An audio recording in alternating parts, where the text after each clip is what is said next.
The stars had been quiet for 6,000 years. Then, without warning, they came. Admiral Doan Park stood on the bridge of the warship Eternal Dawn.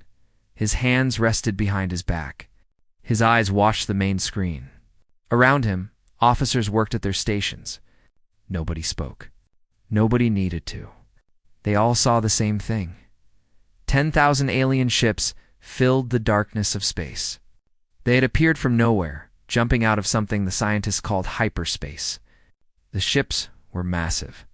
Each one was bigger than anything humans had ever built. They hung in the void like metal mountains, blocking out the distant stars. Duhan was 62 years old. He had served in the fleet for 40 years. He had seen battles. He had lost friends. He had watched good soldiers die. But he had never seen anything like this. "Sir," said Lieutenant Jisuhan, her voice steady, despite everything. "We are receiving a transmission from the alien fleet." "Put it through," Doan said. The screen changed. A face appeared.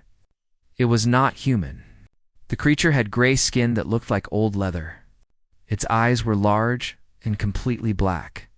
It had no nose, only 2 small holes. When it spoke, its mouth barely moved. "Primitive beings of Earth," the alien said.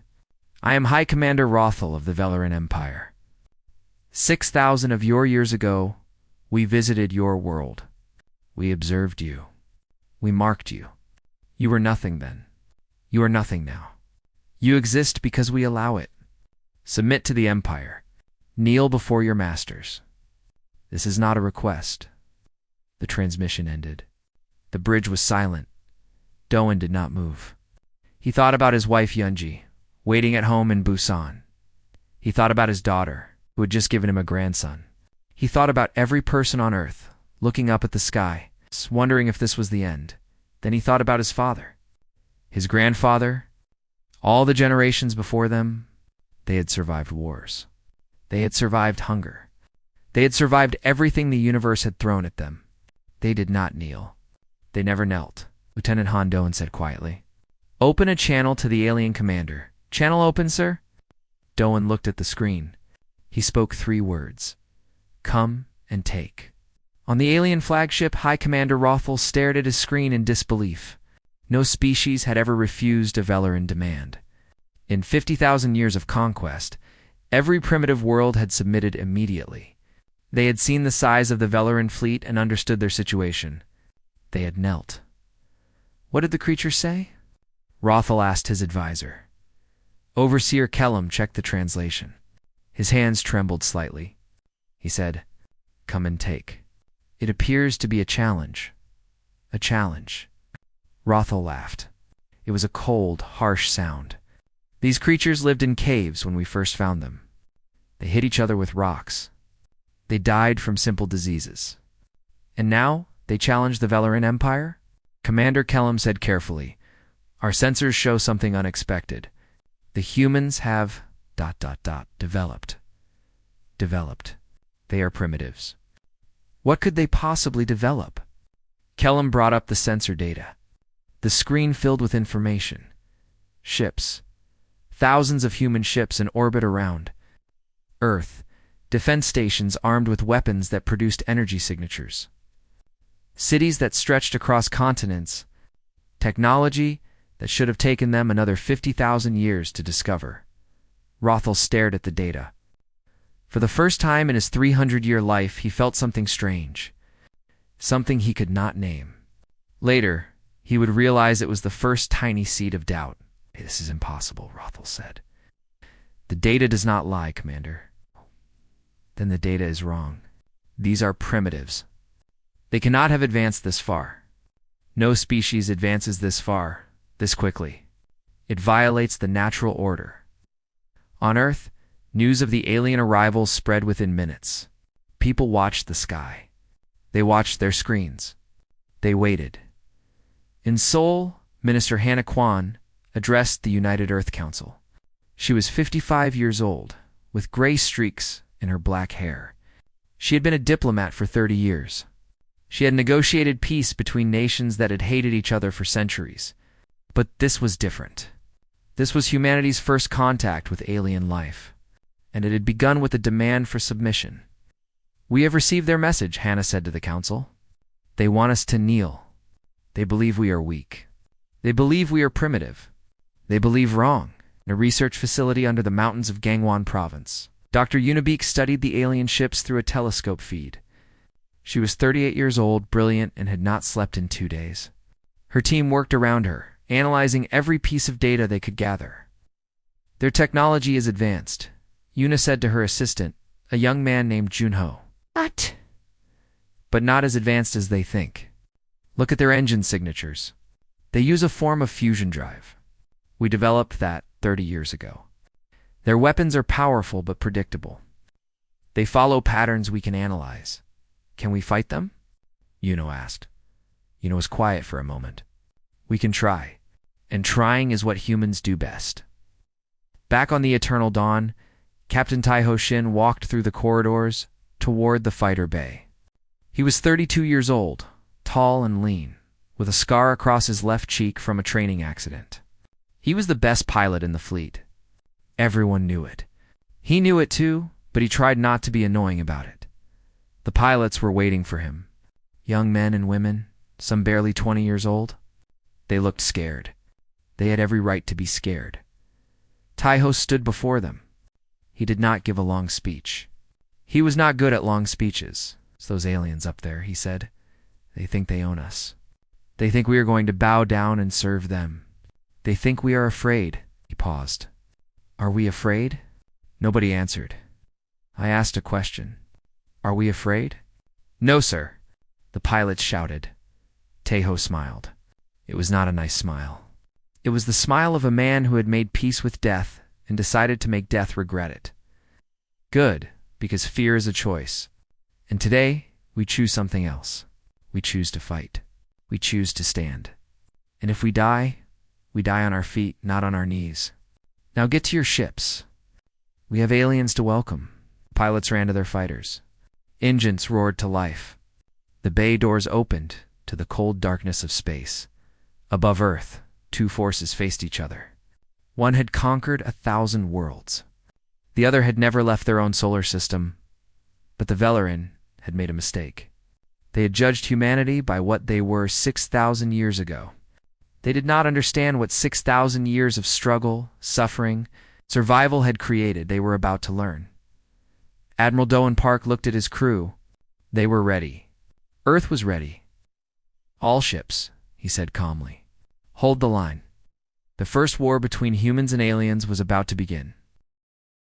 The Emergency Council met deep underground in Seoul. The room was large and filled with screens, showing data from every corner of Earth. Military commanders, scientists, and political leaders sat around a long table. Minister Hannah Kwan stood at the head. "We have 48 hours, she said. "That is how long the aliens gave us to surrender. We need to understand what we are facing." Dr. Unibeek stepped forward. She had finally slept for 4 hours. It was not enough, but it would have to do. She connected her tablet to the main screen. "The Velarin," she began. That is what they call themselves. Based on their transmission, they visited Earth 6,000 years ago. At that time, humans were just beginning to build permanent settlements. We had not invented writing. We had not discovered metal. We were, by any measure, primitive. The screen showed an image of ancient humans. Simple people in simple clothes, living in simple huts.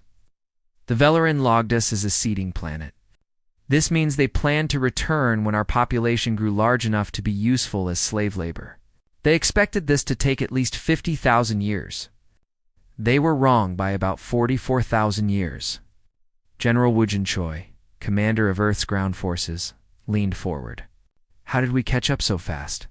"I am not complaining, but it seems impossible," Yuna nodded. "It should be impossible. Most species in the galaxy, according to Velarin records we intercepted, develop slowly. They face few challenges. Their planets are stable. Their climates are gentle. They have no predators. They evolve at a natural pace." She changed the image. Now, the screen showed Earth, ice ages, volcanoes, floods, wars. Earth is not gentle. Our planet tried to kill us every single day. Ice ages froze half the world. Diseases wiped out millions. We fought each other constantly. Every generation faced extinction. The room was quiet. But here's the thing about humans, Yuna continued. We do not die easily. Every disaster made us smarter. Every war made us more creative. Every disease made us stronger. We adapted. We learned. We survived. And we did it faster than any species in known history. On the Velaran flagship, Overseer Kellum was coming to the same conclusion. He sat in his private quarters studying human history. The data was disturbing. In just 6,000 years, humans had gone from stone tools to starships. They had split the atom. They had walked on their moon. They had cured diseases that should have ended them. They had built weapons that could destroy their own world, and somehow they had not used them. How? Kellum whispered to himself. How did they do this? He read about their wars. Millions dead. Cities burned. Entire generations lost. But after every war, they rebuilt. They came back stronger. They never gave up. He read about their famines. People eating grass to survive. Children dying in the streets. But they found solutions. They invented better farming. They fed billions. He read about their plagues. Bodies piled in the streets. No medicine. No hope. But they created medicine. They beat the diseases. They lived. Kellum felt the strange feeling again. The one he could not name. He was beginning to understand it now. It was fear. Back in Seoul, Sergeant Minho-Roo gathered his unit in a training facility. They were ground soldiers, men and women trained to fight on Earth's surface. If the Velaran landed troops, Minho's people would meet them. His soldiers were young. Most were under 20. They had trained for years but had never seen real combat. Now they might fight aliens. Minho could see the fear in their eyes. He was 40 years old. He had served for 20 years. He had been in smaller conflicts, border disputes, peacekeeping missions. Nothing like this. But he knew something these young soldiers did not. He knew their history. Let me tell you about my grandfather, Minho said. The soldiers looked at him. He was a farmer. Simple man. Never finished school. When war came to his country, he had no training. He had no weapons. He had nothing but his hands and his will to survive. Minho paused. The enemy had tanks. They had planes. They had everything. My grandfather had a broken rifle he found in a ditch. Do you know what he did? The soldiers shook their heads. He fought anyway. He fought for 3 years. He was shot twice. He lost 2 fingers. He watched his friends die. But he never stopped fighting. And when the war ended, he went back to farming. He raised a family. He lived to be 92 years old. He never talked about the war. But every night before he slept, he would look at his hands. The hands that held that broken rifle, and he would smile. Minho looked at his soldiers. That is who we come from. That is what runs in our blood. We are the children of people who refused to die. People who faced impossible odds and said, no, we will not give up. We will not bow down. We will fight. And if we fall standing. That is the human way. Far above, Admiral Doan Park reviewed the battle plans. The Velaran fleet was massive, but it was not unbeatable. Human ships were smaller and faster. Human weapons were not as powerful, but they were precise. And humans had something the Velaran did not expect. They had experienced fighting against impossible odds. They had been doing it for 6,000 years. The aliens think this is a hunt, Doan said to his officers. They think they are the predator, and we are the prey. They are wrong. We are not prey. We have never been prey. We are survivors. On Earth, people watched the news. They saw the alien fleet in orbit. They heard the demand for surrender. They waited for their leaders to tell them what to do. But something unexpected happened. There was no panic. There was no chaos. Instead, there was something else. Something the Velaran never could have predicted. Unity. Old enemies shook hands. Nations that had argued for centuries now worked together. Factories that built cars began building weapons. Scientists from every country shared their research. Ordinary people volunteered to help however they could. A mother in Daegu donated food to soldiers. A teenager in Busan helped build medical supplies. An old man in Incheon, too old to fight, stood outside his home with a sign that read, "We do not kneel." The message spread. Across Earth, people made their choice. They would not surrender. They would not bow. They would stand together, as humans had always stood, against whatever darkness came for them. High Commander Rothel received reports of human activity. He saw their preparations. He saw their defiance. He did not understand it. "They are preparing to fight," his advisor said. "All of them. The entire planet, and they are fools," Rothel said. "They cannot win." But even as he spoke, Rothel felt a tiny crack in his certainty. These humans were not acting like primitives. They were acting like something else. Something dangerous. Something that had learned. Over 6,000 years of blood and fire and tears, that the only way to survive was to never give up. The clock was ticking. War was coming. And humanity was ready. The 48 hours ended. High Commander Rothel stood on the bridge of his flagship, the Eternal Conquest. He had expected the humans to surrender. He had expected them to beg. He had been wrong. They have not responded, Overseer Kellum reported. His voice was quiet. "Then they have chosen death," Rothel said. He pressed a button on his command chair. His image appeared on every screen on Earth, every phone, every television, every computer. Billions of humans saw his gray face and black eyes. "People of Earth," Rothel announced, "you were given a chance to live. You refused. Now you will learn what happens to species that defy the Velaran Empire. We have destroyed 1,000 worlds. We have ended countless civilizations. You are nothing special. You are just another planet to conquer. Your time is over. Your extinction begins now." As the transmission ended. On Earth, people looked at each other. Parents held their children. Friends grabbed hands. For a long moment, nobody spoke. Then, in a small apartment in Gwangju, an old woman named Sunja stood up from her chair. She was 87 years old. She had survived 3 wars in her lifetime. She had buried 2 husbands. She had raised 4 children alone. She was not afraid of some alien with gray skin. Sunja walked to her window. She looked up at the sky. And she did something that spread across the entire planet in minutes. She laughed. She laughed at the aliens who thought they could scare her. She laughed at their threats. She laughed because she had seen real horror in her life, and this was just another chapter in a story that humans had been writing for thousands of years. Her neighbors heard her laugh. They started laughing too. The laughter spread, block by block, city by city, country by country. Across Earth, billions of humans laughed at the Velaran Empire. It was not the reaction Rothel expected. In Seoul, Minister Hannah Kwan prepared her own broadcast. She stood in front of cameras, her face calm.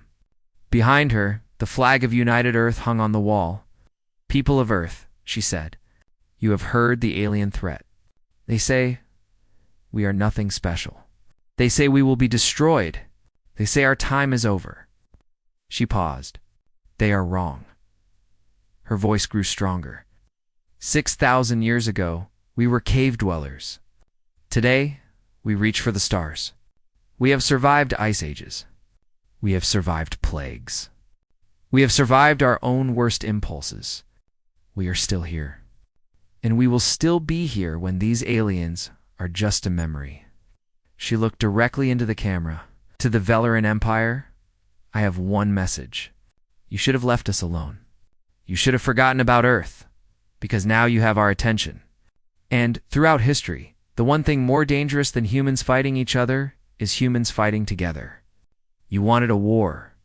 You got one? Across Earth?" The response was immediate. The United Earth Fleet moved into position. Defense stations powered up their weapons. On the ground, millions of soldiers prepared for battle. In factories, workers doubled their shifts. In hospitals, Doctors made ready for the wounded. Ambassador Therius watched the human broadcast from her quarters on the Velarin flagship. Unlike most Velarin, she had studied alien species extensively. She found them fascinating. Humans especially. She requested a private channel to Earth.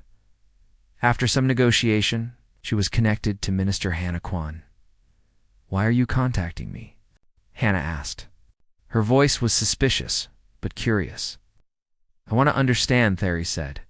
"I have studied many species. None have reacted like you. When faced with certain destruction, most civilizations surrender.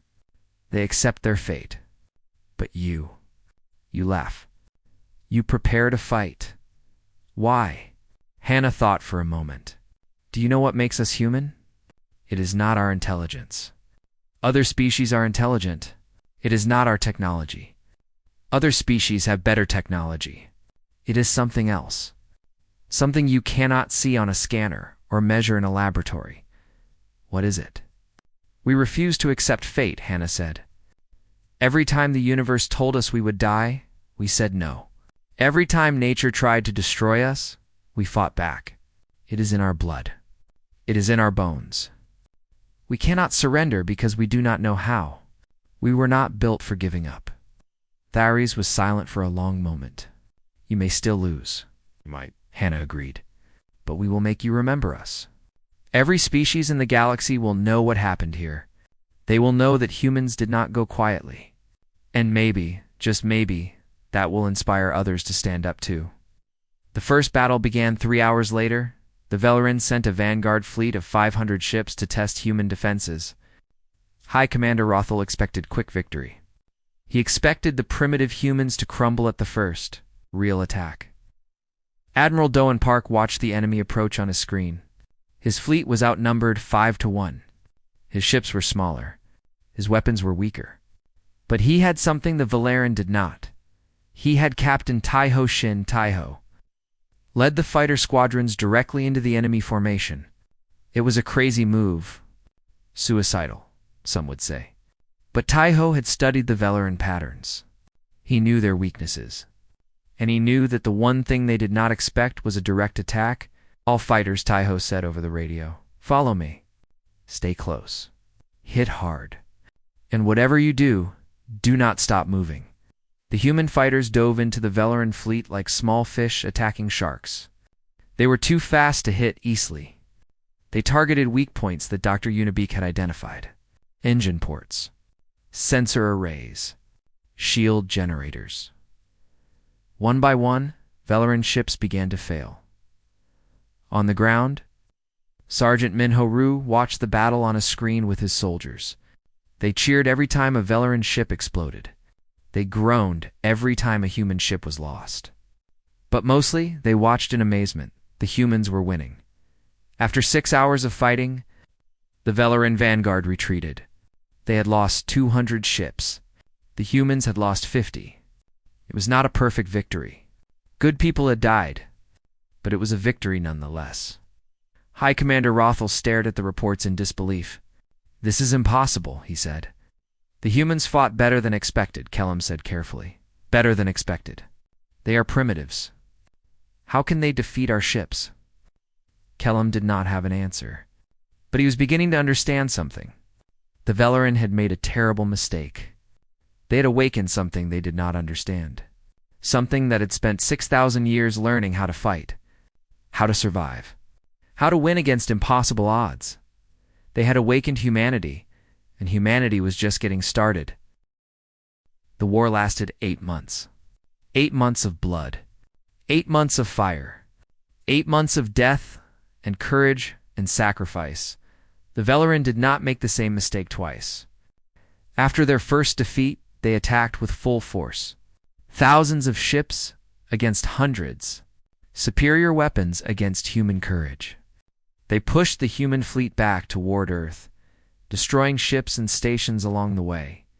Cities burned. Millions died.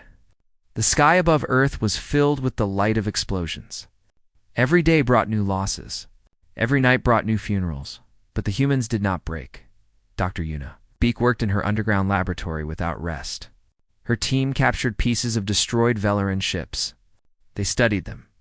They learned their secrets, and they used those secrets to create something new. Call it the Echo Cannon, Eunice said, showing her design to Admiral Doan Park. Her eyes were red from lack of sleep. Her hands shook from too much coffee. But her voice was steady. It uses the same energy frequency as Velarin shields, but inverted. When we fire it at their ships, their own shields work against them. Doan looked at the design. How long to build it? 2 weeks. Maybe less if we have enough workers. You will have everything you need. Across Earth, factories worked day and night. People who had never built weapons learned how. Old workers trained young workers. Enemies became allies. Every person on the planet had one goal. Survival. Captain Taiho Shin became a legend during those months. He flew missions that should have been impossible. He led attacks that should have failed. He lost friends. He lost squad mates. He kept flying. One day Taiho led a desperate assault on a Velarin command ship. Intelligence said the ship controlled communications for the entire enemy fleet. If they destroyed it, the Velarin would be blind for hours. This is a one-way mission, Taiho told his pilots before they launched. Our chances of survival are very low. Anyone who wants to stay behind can stay. No one will think less of you. Nobody stayed behind. They flew into the heart of the Velarin fleet. Enemy fire filled space around them. Ships exploded. Pilots died screaming. But Taiho kept pushing forward. His ship was hit. Engines failing. Weapons damaged. He had 1 torpedo left. All pilots pull back, Taiho ordered. Sir, you will not make it, someone said over the radio. That is not your problem. Pull back. Now. Taiho aimed his damaged ship at the Velarin command vessel. He could see the enemy weapons turning toward him. He could see death coming. He thought about his mother and Daejin. He thought about the girl he had loved in school, but never told. He thought about everything he would never do. Then he fired his last torpedo and crashed his ship into the enemy hull. The explosion was massive. The Velarin command ship broke apart. Communications across the enemy fleet went dark. For 6 precious hours, the Velarin could not coordinate their attacks. Humans used those hours well. They counterattacked. They destroyed dozens of enemy ships. They pushed the Velarin back, and somehow impossibly, Taiho survived. His escape pod was found floating in the debris 2 days later. He was badly wounded. He had lost his left arm, but he was alive. When they brought him back to Earth, he became a symbol. The man who would not die? The pilot who crashed into death and walked away. The Velarin noticed. They began to whisper about humans who could not be killed. Soldiers who fought even when they were wounded. Ships that attacked even when they were burning. Fear spread through the Velarin ranks. Overseer Kellum tried to stop it. They are not immortal, he told his troops. They are flesh and blood like any species. They can be killed. But they do not act like it, one soldier said. They smile when they die. They laugh when they attack. What kind of creatures laugh at death? Kellum had no answer. On Mars. Admiral Doan Park faced Kellum's fleet in a battle that would decide control of the inner solar system. The Velarin had more ships. They had better weapons. They had every advantage. Doan won. He did it by doing something the Velarin never expected. He retreated. He let them think they were winning. Then, when they were spread out and confident, he attacked from 3 directions at once. The Velarin formation broke. Their ships scattered. The human fleet picked them apart one by one. After the battle, Kellum contacted Doan directly. His gray face was pale. His black eyes were wide. How did you know? Kellum demanded. How did you predict our tactics? Doan looked at the alien calmly. You studied conquest, he said. We lived it. We have been fighting wars since before your empire existed. You follow patterns. We break them. Kellum was silent. Go back to your commander, Doan continued. Tell him what happened here. Tell him that humans do not fight like other species. We do not follow rules. We do not act predictable. We do whatever it takes to survive.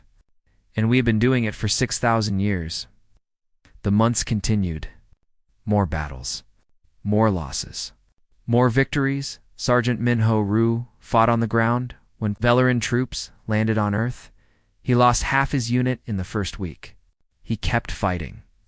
He held a broken rifle, just like his grandfather. He shot aliens until his ammunition ran out. Then he used his knife. When his knife broke, he used his hands. His soldiers followed him. They fought in the ruins of cities. They fought in fields and forests. They fought in places that had never seen war before. And slowly, painfully, they pushed the aliens back. High Commander Rothel watched his losses grow. He had come to Earth expecting easy conquest. He had found something else entirely. These humans, Rothel said to his officers, they do not break. We destroy their ships, they build more. We kill their soldiers, more take their place. What are they? Nobody answered. Rothel looked at the data. His fleet had lost 3,000 ships. His army had lost hundreds of thousands of soldiers. And the humans were still fighting, still laughing, still refusing to die. For the first time in his 300 years, Rothel felt real fear. He made his decision. He would commit everything. Every ship, every soldier, one final attack on Earth itself. If he could not conquer these humans, he would destroy them completely. The final battle was coming. The final battle began at dawn. High Commander Rothel brought everything. 7,000 ships, the last of his fleet. He positioned them above Earth like a dark cloud, blocking out the sun. This was his final gamble. Victory or death. There would be no retreat. Admiral Doan Park stood on the bridge of the rebuilt Eternal Dawn. His ship had been repaired 3 times during the war. Each time the engineers had made it stronger. It was covered in scars now, patches of metal from different sources. It was ugly. It was beautiful around him. The human fleet gathered. 2,000 ships. Some were military vessels. Some were civilian transports fitted with weapons. Some were barely holding together, but they were ready. Admiral, Lieutenant Jisoo Han said quietly, "The odds are not good." Doan nodded. They never were. He opened a channel to all ships. His voice reached every pilot, every gunner, every engineer. "This is Admiral Park. You all know what we face. 7,000 enemy ships against 2,000 of ours. By any calculation, we should lose. But calculations do not account for what we are. Calculations do not measure heart. They do not measure will. They do not measure the spirit of a species that has refused to die for 6,000 years. He paused. Some of us will not survive today. That is the truth. But our children will survive. Our world will survive. Our legacy will survive. And 1,000 years from now, they will tell stories about this day. They will say that when the universe came for humanity, humanity stood up and fought back. They will say that we did not kneel. We did not break. We did not surrender. That is what matters. That is what will last forever. He looked at his crew. They were tired. They were scared. But they were ready. All ships, Doan said. Attack. The battle was chaos. Ships exploded. Beams of energy crossed the void. Fighters dove and twisted. Death was everywhere. Dr. Unibeak watched from her underground laboratory. She had done everything she could. The echo cannons were installed on every major ship. They worked perfectly, tearing through Velaran shields. But it was not enough. There were too many enemies. Then she remembered something. A project she had abandoned weeks ago. Something crazy. Something that might kill everyone or save them. She ran to her console and started working. On the surface of Earth, Sergeant Minho Rue led his soldiers against Velaran landing parties. The aliens had sent troops to destroy key facilities. Minho would not let them. He fought in the streets of Busan. He fought in the rubble of buildings he had known since childhood. He lost more soldiers. He gained more scars. But he kept fighting. A young private named Hajin fell beside him, wounded badly. Sergeant Hajin gasped, "I cannot continue." Minho knelt beside him. Yes, you can. You are human. You can do anything. Hajin looked at him with fading eyes. Tell my mother I was brave. Tell her yourself. You are not dying today? Minho lifted Hajin onto his shoulders. He carried him through enemy fire. He carried him for 2 kilometers. When they reached the medical station, Hajin was still alive. He would survive. Many did not. In space, the battle turned desperate. The human fleet was crumbling. Ships fell by the dozens. The Velarin pushed forward, sensing victory. High Commander Rothel watched from his flagship. Finally, he said, "They are breaking," Commander Kellum said urgently. "I am detecting an energy signature from Earth. Something massive." Rothal checked his screen.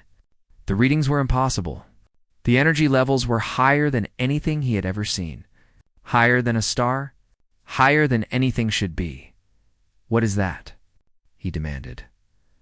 On Earth, Dr. Unibeek smiled for the first time in months.